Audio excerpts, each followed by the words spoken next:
नमस्कार। आज की कहानी है बुद्धि का चमत्कार। आज से कई सौ साल पूर्व की बात है। एक गांव में राम सिंह नामक एक किसान अपनी पत्नी व बच्चे के साथ रहता था। राम सिंह अनपढ़ व गरीब था, मगर अपने बेटे सुंदर को वह पढ़ा लिखा कर किसी योग्य बनाना चाहता था, ताकि उसका बेटा भी उसकी भांति उम्र भर मेहनत मजदूरी न करता रहे। अपने पुत्र से उसे बड़ी आशाएं थीं। लाखों सपने उसने अपने पुत्र को लेकर संजो डाले थे। वही उसके बुढ़ापे की लाठी था। उसका बेटा सुंदर भी काफ़ी बुद्धिमान था। वह गांव के पंडित कस्तूरी लाल के पास जाकर शिक्षा ग्रहण कर रहा था। उसने भी अपने मन में यही सोचा हुआ था कि वह भी पढ़ लिख कर बड़ा आदमी बनेगा और अपने माँ बाप के कदमों में दुनिया भर की सारी खुशियाँ और सारे सुख लाकर डाल देगा। इंसान यदि किसी लक्ष्य को निर्धारित कर ले और सच्चे मन से उसे पाने का प्रयास करे तो वह उसमें सफलता प्राप्त कर ही लेता है। ऐसा ही सुंदर के साथ भी हुआ। वह अपनी कक्षा में अच्छे नंबरों से उत्तीर्ण हुआ। सारे गांव में उसकी खूब वाहवाही हुई।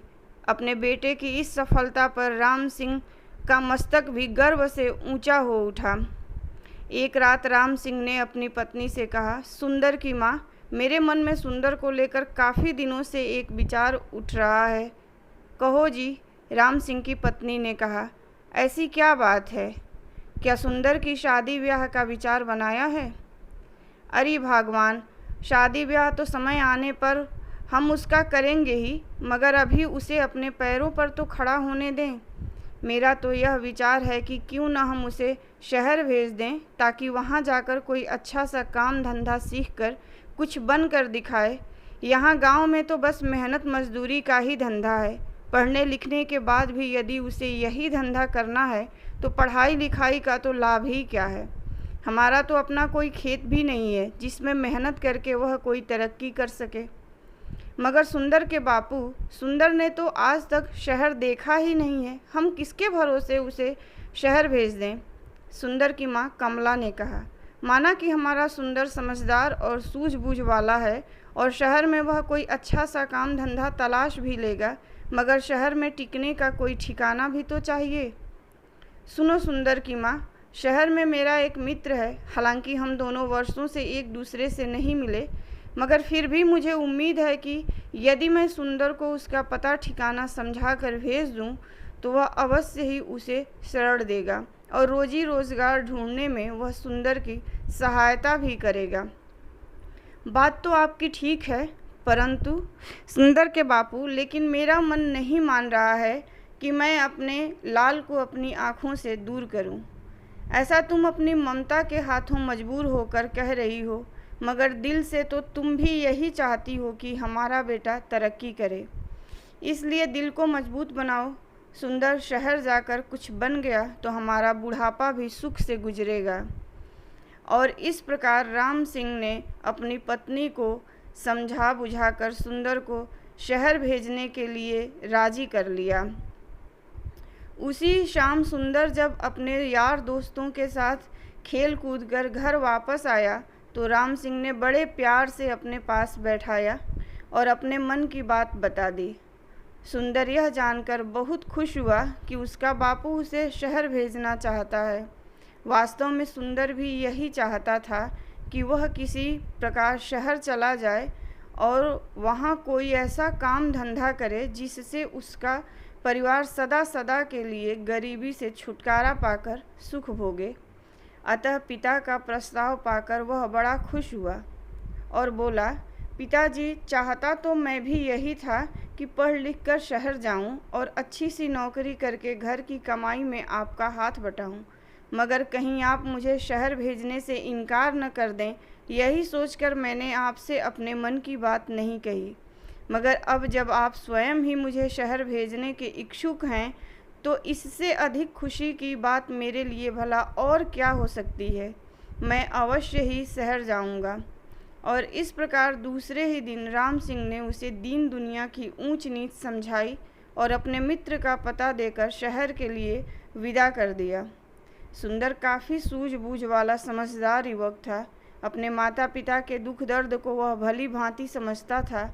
वह यह भी जानता था कि गांव में रहकर तो उसका भविष्य अंधकार में ही डूबा रहेगा, जबकि उसकी इच्छा बड़ा आदमी बनकर अपने माता पिता को भरपूर सुख देना था। अतः खुशी खुशी वह शहर के लिए रवाना हो गया। शहर आकर सुंदर की आंखें चौंधिया गईं। खूब भीड़ भड़क्का, सजी संवरी दुकानें, टांगे, इक्कों का आवागमन। खैर, आश्चर्य से वह सब देखता सुंदर अपने पिता के कथित दोस्त से मिलने चल दिया। लेकिन जब वह पता के बताए स्थान पर पहुंचा तो पता चला कि उसके पिता का दोस्त रामचंद्र तो न जाने कब का मर खप गया और अब तो उसके परिवार का भी कोई अता पता नहीं था। यह जानकर सुंदर बहुत निराश हुआ और सोचने लगा कि अब क्या होगा। आशा निराशा तो जीवन में चलती ही रहती है, लेकिन सुंदर उन युवकों में से नहीं था जो हताश होकर बैठ जाते हैं और उसमें हिम्मत और आत्मविश्वास कूट कूट कर भरा था। उसने अपने आप को दिलासा दिया और बोला, बेटे सुंदर, निराश होने से कुछ नहीं होगा। अब शहर आ ही गए हैं तो कुछ करके ही लौटेंगे। माँ और बापू ने मुझसे बड़ी उम्मीदें लगा रखी हैं। मैं ही उनके बुढ़ापे की लाठी हूँ। अब शहर आ ही गया हूँ तो कुछ बनकर ही लौटूंगा। तुझे याद नहीं, गांव में मास्टर जी कहा करते थे, हिम्मते मर्दा तो मददे खुदा, यानी जो लोग हिम्मत करते हैं उनकी मदद खुद भगवान करते हैं। अपने आप को इसी प्रकार हौसला बंधाता हुआ सुंदर पूछता पूछता एक सराय में आकर ठहर गया। उसने स्नान आदि से निवृत्त होकर थोड़ा आराम किया, फिर किसी नौकरी की तलाश में निकल पड़ा। वह जहाँ भी नौकरी मांगने जाता, दुकानदार उसके बातचीत करने के ढंग और उसकी सूझबूझ से प्रभावित तो होता, किंतु कोई जान पहचान न होने के कारण उसे नौकरी नहीं मिल पाती थी। इसी प्रकार कई दिन गुजर गए। सुंदर गांव से अपने साथ जो रुपया पैसा लेकर आया था वह भी लगभग समाप्त होने को था। अब तो सचमुच सुंदर को चिंताओं ने आ घेरा। वह सोचने लगा कि काश शहर में कोई जानकारी होती तो अवश्य ही उसे कोई नौकरी मिल जाती। एक दिन की बात है, सुंदर थक हार कर एक पेड़ के नीचे बैठा मौजूदा स्थिति के विषय में सोच रहा था। उससे कुछ ही दूरी पर राज कर्मचारी पेड़ की ठंडी छांव में बैठे गपशप कर रहे थे। अनमना सा सुंदर उनकी बातें सुनने लगा। एक दूसरे से कह रहा था, कुछ भी कह भाई रामवीर, तू है बड़ा नसीब वाला। हम दोनों साथ साथ ही राज दरबार की सेवा में आए थे, मगर तू तरक्की करके राजा जी का खजांची बन गया और मैं रहा सिपाही का सिपाही। इसे कहते हैं तकदीर। तकदीर भी उन्हीं का साथ देती है गंगाराम, जो सूझबूझ और हिम्मत से काम लेते हैं। मैंने अपनी सूझबूझ से कुछ ऐसे काम किए कि महाराज का विश्वास पात्र बन गया और उन्होंने मेरी ईमानदारी देखकर मुझे खजांची बना दिया। न भाई, तू जरूर किसी साधु या फकीर से कोई जंतर मंतर पढ़वा कर लाया होगा जो इतनी जल्दी इतनी तरक्की कर ली, वरना मैं क्यों न किसी ऊंचे पद पर पहुंच पाया। भैया, तू मुझे अपनी कामयाबी का राज बता। तेरे जैसे लोग इसी चक्कर में रहते हैं कि पकी पकाई मिल जाए और खा लें। अरे भाई मेरे, अगर इंसान में हिम्मत, हौसला, ईमानदारी, साहस और सूझबूझ हो तो वह पहाड़ को खोदकर नदी बहा देता है। देख तू, वह मरा हुआ चूहा देख रहा है ना? रामवीर ने सड़क के किनारे पड़े एक मरे हुए चूहे की ओर इशारा किया। हाँ, देख रहा हूँ। आने जाने वाले लोग भी उसे देख रहे हैं और घृणा से थूक कर दूसरी ओर मुंह फेर कर निकल रहे हैं। रामवीर भाई, मैं तुझसे तेरी कामयाबी का रहस्य पूछ रहा था और तू मुझे मरा हुआ चूहा दिखा रहा है। ये क्या बात हुई? गंगाराम, मैं तुझे कामयाबी की बाबत ही बता रहा हूँ। सुन, लोग उस मरे हुए चूहे पर थूक कर जा रहे हैं, मगर कोई सूझबूझ वाला इंसान इस मरे हुए चूहे से भी 4 पैसे कमा लेगा। भैया मेरे, अक्ल का इस्तेमाल करने से ही इंसान कामयाबी हासिल करता है, जंतर मंतर से कुछ नहीं होता। मैं समझ गया भाई रामवीर। निराश सा होकर गंगाराम बोला, तू मुझे अपनी कामयाबी का राज बताना ही नहीं चाहता। खैर, कभी तो मेरे भी दिन बदलेंगे। अब चलते हैं। इस प्रकार वे दोनों राज कर्मचारी उठकर चले गए। वे तो चले गए, मगर खजांची रामवीर की चूहे वाली बात ने सुंदर के दिमाग में खलबली सी मचा दी। उसके दिमाग में रामवीर की कही बात बार बार गूंज रही थी।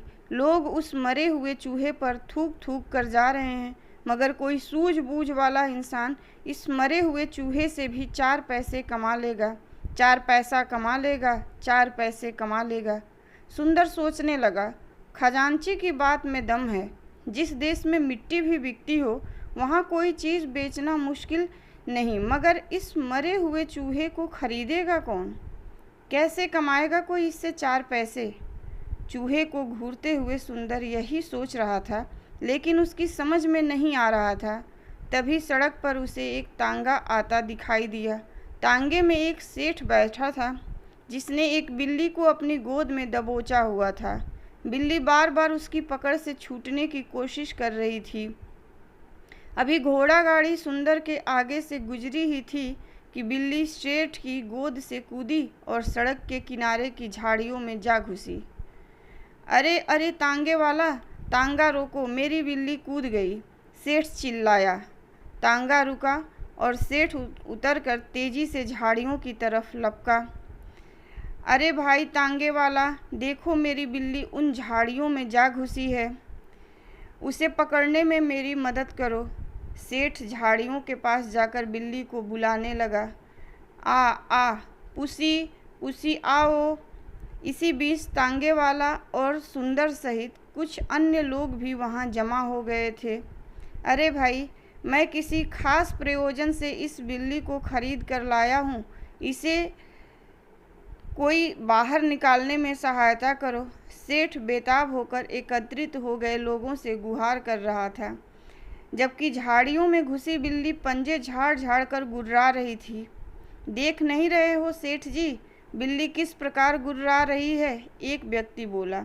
हाथ आगे बढ़ाते ही झपट पड़ेगी। यह सब देखकर सुंदर के मस्तिष्क में राजा के खजांची की बात गूंज गई। कोई सूझबूझ वाला इंसान इस मरे हुए चूहे से भी 4 पैसे कमा लेगा। सुंदर के मस्तिष्क में धमाका सा हुआ और तुरंत उसके मस्तिष्क में एक युक्ति आ गई। वह सेठ से बोला, सेठ जी, अगर मैं आपकी बिल्ली को काबू करके दूं तो आप मुझे क्या देंगे? आए? सेठ जी ने तुरंत सुंदर की ओर देखा और बोला, भाई तू मेरी बिल्ली को काबू करके देगा तो मैं तुझे चांदी का एक सिक्का दूंगा। चांदी का सिक्का? सुंदर के मुंह में पानी भर आया। ठीक है, आप यहीं रुकिए, मैं अभी आपकी बिल्ली काबू करके आपको देता हूँ। कहकर सुंदर दौड़ा दौड़ा उसी दिशा में गया जिधर मरा हुआ चूहा पड़ा था। वाह बेटा सुंदर, बन गया काम। उस खजांची ने ठीक ही कहा था, यदि सूझबूझ से काम लिया जाए तो इस मरे हुए चूहे से भी 4 पैसे कमाए जा सकते हैं। सुंदर ने मन ही मन खुश होते हुए एक रस्सी तलाश की और चूहे की गर्दन में फंदा डालकर झाड़ियों की ओर चल दिया। हटो हटो, सब पीछे हटो। भीड़ को एक ओर हटाता हुआ सुंदर बोला, बिल्ली अभी बाहर आती है। अरे मरा हुआ चूहा, यह तो वहाँ पड़ा था, किसी ने कहा। दूसरा बोला, भाई वाह, इस लड़के ने तो मौके का फ़ायदा उठा लिया, एक सिक्का कमा लिया। इसे कहते हैं बुद्धि का करिश्मा। यह लड़का अवश्य ही एक दिन बड़ा आदमी बनेगा। लोग तरह तरह की बातें बनाने लगे। सुंदर झाड़ियों के करीब बैठ गया और रस्सी से बंधे चूहे को बिल्ली के सामने लहराने लगा। मोटे चूहे को देखकर बिल्ली के मुंह में पानी भर आया। एक नज़र उसने मैत्री भाव से सुंदर की ओर देखा, फिर दुम हिलाती हुई धीरे धीरे सुंदर के करीब आने लगी। सभी लोग उत्सुकता से यह तमाशा देख रहे थे और फिर कुछ ही पलों बाद चूहे के लालच में जैसे ही बिल्ली बाहर आई, सुंदर ने उसकी पीठ पर प्यार से हाथ फेरा और उसे गोद में उठा लिया। धन्यवाद। कहानी पसंद आई हो तो लाइक कीजिए, शेयर कीजिए और मेरे चैनल को ज़रूर सब्सक्राइब कीजिए।